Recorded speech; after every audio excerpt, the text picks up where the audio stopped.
കരാറുകാരൻ്റെ ഭാഗത്ത് ഇപ്പോൾ ഇവിടെ ഉള്ളൊരു കരാറുകാരനോട് ചോദിച്ചപ്പോൾ പറഞ്ഞത് പിന്നെ ജാക്കി തെന്നി മാറി എന്നുള്ള ഒരു സൈഡിലത്, ബാക്കിയെല്ലാം കൃത്യമായിട്ട് അവർ ഉറപ്പിച്ചു. ഒരു സൈഡിൽ ജാക്കി തെന്നി മാറിയാണ് ഈ അപകടം ഉണ്ടായതെന്നാണ് പറയുന്നത്. കാരണം കയറ്റി കഴിയുമ്പോൾ പിന്നെ വാഹനവും കടത്തി വിടണമല്ലോ. പക്ഷെ അതിനു മുന്നേ വാഹനം കടന്നു വന്നു എന്നുള്ളതാണ് അവർ പറയുന്നത്. നമ്മൾ പരമാവധി ഇവരെ എപ്പോഴും നമ്മളിത് വളരെ ശ്രദ്ധിക്കണം. കാരണം ഇതെല്ലാം വലിയ അപകടം നിറഞ്ഞ പണികളാണ് നടക്കുന്നത്. ഇത്രയും വലിയ വെയിറ്റുള്ള സംഭവം കയറുമ്പോൾ അടിയിലൂടെ വാഹനവും പോകുന്ന സ്ഥലത്ത് മനുഷ്യജീവന് വിലയുള്ളതാണ്. അപ്പോൾ അത് വളരെയധികം ശ്രദ്ധയോടെ കളക്ടറിനെ വരെ നമ്മൾ ധരിപ്പിച്ചതാണ്. ഇത് വളരെ അപകടം പിടിച്ച പണിയാണ് നടന്നുകൊണ്ടിരിക്കുന്നത്, അതുകൊണ്ട് അതിൻ്റെതായ രീതിയിൽ ക്രമീകരിക്കണം. അതിവർ ക്രമീകരിക്കുമായിരുന്നു, അല്ലേ പിന്നെ ഇത്രയും പാലം ഇവിടം വരെ പണിയത്തില്ലല്ലോ. ഈ ഗഡർ തന്നെ ഇങ്ങനെ കയറി പോകുന്നതാണല്ലോ. ഇതിപ്പോൾ അവർ പറയുന്ന ജാക്കി തെന്നി മാറി എന്നുള്ളതാണ്. അതിനെ കൃത്യമായിട്ട് പരിശോധിക്കും. സാധാരണ ചെറിയ തരത്തിലുള്ള ഒരു അറ്റകുറ്റപ്പണിയാണെങ്കിൽ പോലും റോഡിൽ നടക്കുന്നതെങ്കിൽ പോലും നമ്മൾ അവരുടെ ഭാഗികമായിട്ട് ഗതാഗതം നിയന്ത്രിക്കും, അതിന് വേണ്ടിയിട്ടുള്ള നടപടികൾ എടുക്കും.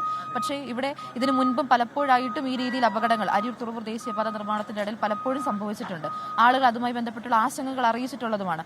അപ്പോൾ ഈ രീതിയിൽ ഒരു ഗർഡറൊക്കെ സ്ഥാപിക്കുന്ന ആ ഒരു സമയത്തിലേക്ക് വരുമ്പോൾ തീർച്ചയായിട്ടും അവിടെ അത്തരത്തിലൊരു സുരക്ഷ ഉണ്ടാകേണ്ടതല്ലേ? വാഹനങ്ങൾ പോകുന്നില്ല എന്നുള്ളത് ഉറപ്പുവരുത്തേണ്ടതാണ്. നമ്മളുടെ വാഹനവും ഇവിടെ കൂടെ കടന്നു പോകുന്നതാണല്ലോ, എല്ലാവരുടെ വാഹനവും കടന്നു പോകുന്നതാണ്. ഗഡർ കയറ്റുന്ന സമയത്ത് ഒരിക്കലും വാഹനം കടത്തിവിട്ടതായിട്ട് എൻ്റെ ശ്രദ്ധയിലില്ല.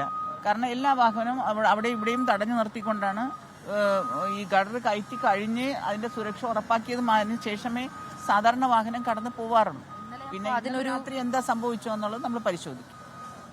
അവർ പറയുന്നത് ജാക്കി തന്നെ മാറിയെന്ന ഒരു സൈഡ് ഉറപ്പിച്ചു, ഒരു സൈഡ് ജാക്കി മാറിയത് അവർ പെട്ടെന്നായിരുന്നു ആ സംഭവം ഉണ്ടായത്, അതാണെന്ന് പറയുന്നത്. എന്നാലും ഒരു ജീവനും നമുക്ക് നഷ്ടപ്പെടാൻ പാടില്ല. ഈ ഒരു ജീവൻ നമുക്ക് ഏറ്റവും വലുതാണ്. നമ്മൾ വളരെയധികം വേദനിക്കുന്നുണ്ട്, പ്രയാസപ്പെടുന്നുണ്ട്, നമ്മൾ സങ്കടപ്പെടുകയല്ലാതെ നമ്മൾ എന്ത് ചെയ്യും? വിധി എന്ന് പറയുന്നൊരു സംഭവം കൂടി ഇതിലുണ്ടല്ലോ.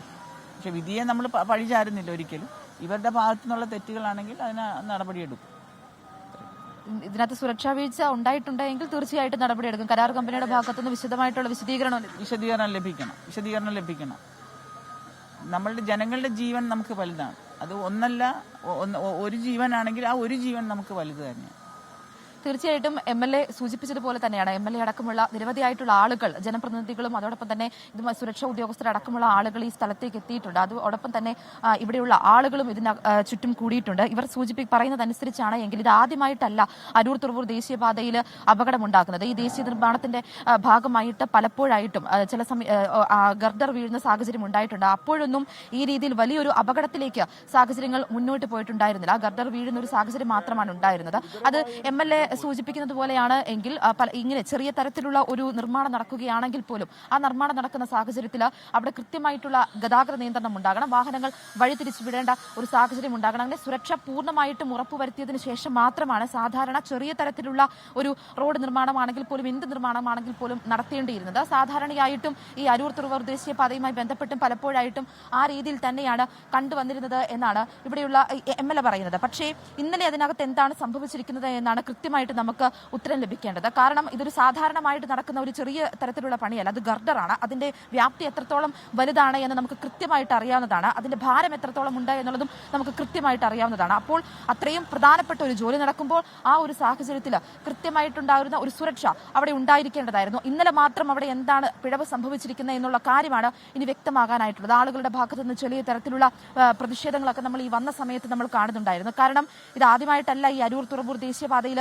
അപകടമുണ്ടാകുന്നത്. പലപ്പോഴായിട്ട് അവർ അത് മുൻപോട്ട് ഈ ആവശ്യം വെച്ചിട്ടുള്ളതുമാണ്. ഈ പ്രശ്നങ്ങൾ എത്രത്തോളം ഗുരുതരമാണ് എന്നുള്ള കാര്യം, ആശങ്കകൾ നമ്മൾ കണ്ടതാണ്, പല പ്രതിഷേധങ്ങൾ നമ്മൾ കണ്ടതാണ്. അതേ ഈ തുറവൂർ ദേശീയപാതയുടെ നിർമ്മാണത്തിന്റെ ഭാഗമായി നടക്കുന്ന ഗതാഗത തടസ്സങ്ങൾ, അതുമായി ഈ താഴെ കൂടെ വാഹനങ്ങൾക്ക് കടന്നു പോകാൻ പറ്റാത്ത രീതിയിൽ റോഡ് വളരെ മോശമായി കിടക്കുന്നത്, പൊടിപടലങ്ങൾ, അങ്ങനെ പലതരത്തിലുമുള്ള വ്യാപാരികൾ അടക്കമുള്ള ആളുകൾ ഈ പ്രതിഷേധവുമായിട്ടൊക്കെ രംഗത്ത് വന്നതാണ്. അപ്പോഴൊന്നും കൃത്യമായിട്ടുള്ളൊരു ഉത്തരം ഈ ഇവിടെയുള്ള ആളുകളുടെ ഭാഗത്തു നിന്നും ഉണ്ടായിട്ടുണ്ടായിരുന്നില്ല. ജനപ്രതിനിധികളുടെ ഭാഗത്തു നിന്നാണെങ്കിൽ പോലും കൃത്യമായിട്ടുള്ള ഉത്തരം അതിനകത്ത് വന്നിട്ടുണ്ടായിരുന്നില്ല. അവർ പറഞ്ഞത് ആ നിർമ്മാണം അതിവേഗം പൂർത്തിയാക്കുക, 2026 അറിവനുസരിച്ചാണെങ്കിൽ 2026 മാർച്ച് മെയ് മാസങ്ങളിൽ ഇത് പൂർത്തിയാക്കി കമ്മീഷൻ ചെയ്യേണ്ടതാണ്. അപ്പോൾ അതുമായി ബന്ധപ്പെട്ട അതിവേഗത്തിലുള്ള ഒരു ജോലിയാണ് നടന്നുകൊണ്ടിരിക്കുന്നത്. ആ അതിവേഗത്തിലുള്ള ജോലിയുടെ ഭാഗമായിട്ടാണ് ഇന്നലെ അതിനകത്തൊരു സുരക്ഷാ വീഴ്ച ഉണ്ടായിരിക്കുന്നതും. ഇതിനു മുൻപ് പലപ്പോഴായിട്ടും ഇങ്ങനെയുള്ള സാഹചര്യങ്ങൾ നടക്കുമ്പോൾ സുരക്ഷ ഉണ്ടായിട്ടുണ്ട് എന്നാണ് ആളുകൾ പറയുന്നത്.